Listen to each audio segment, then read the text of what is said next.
Think about the last time you walked into a grocery store. You probably had a list. You had a plan. You were in control. But by the time you reached the checkout, your cart was filled with things you didn't intend to buy. Was it a lack of willpower? Or was it something else? Welcome to the Social Psychology Lab. Today, we are looking under the hood of your daily life to uncover the invisible script. We like to believe that our choices are the result of our conscious will, our logic center. But the truth is, a staggering percentage of your behavior is a direct reaction to the environment around you. From the layout of your office to the color of the plate you eat off of, your world is designed to nudge your neuron pathways in specific directions. Today, we're going to decode these hidden forces, understand the science of social priming, and most importantly, I'm going to show you how to take the pen back and rewrite your own script. Let's start in the 1970s with a concept called choice architecture. Behavioral economists found that humans are path of least resistance creatures. In a famous study conducted in a hospital cafeteria, researchers changed the layout of the drinks.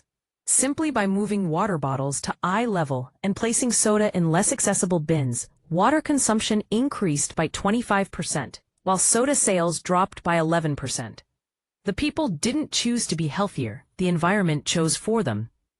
This happens in your brain through a process called priming. When you see a stimulus, your neuron pathways associated with that stimulus light up, making related behaviors more likely. If your phone is on your desk, even if it's turned off, a portion of your brain is constantly primed to check for notifications. Your cognitive load is being drained just by the presence of the device. In the US, the average person checks their phone 58 times a day. That isn't a series of conscious decisions. It's a triggered response to an environmental cue. But the invisible script isn't just about objects, it's about people. In social psychology, we study a phenomenon called social contagion. You've heard the saying that you are the average of the 5 people you spend the most time with. Science actually backs this up. A landmark study published in the New England Journal of Medicine tracked over 12,000 people over 30 years. They found that if a close friend became obese, your own chances of becoming obese increased by 57%. Why? Because your social circle sets the default mode for what is normal. If your friends constantly complain, your neuron pathways for cynicism and stress become reinforced. If your colleagues stay late at the office, you feel a biological pressure to do the same, even if your work is finished. We are social mirrors. We reflect the behaviors of our tribe to ensure we aren't rejected. This is an evolutionary survival mechanism, but in the 21st century, it can often lead us down scripts we never intended to follow. Now, let's talk about the most powerful environment you inhabit, the digital one. In the US, we spend an average of 7 hours a day looking at screens. Apps like TikTok, Instagram, and YouTube, yes, even this one, are built on the principles of behavioral psychology. They use variable reward schedules, the same logic used in slot machines, to keep your brain in a state of constant dopamine seeking. When you scroll, you aren't just consuming content, you are training your brain's attention pathways. You are teaching your mind that deep focus is unnecessary because a new hit of novelty is only half a second away. But here's the positivity twist we promise at the lab.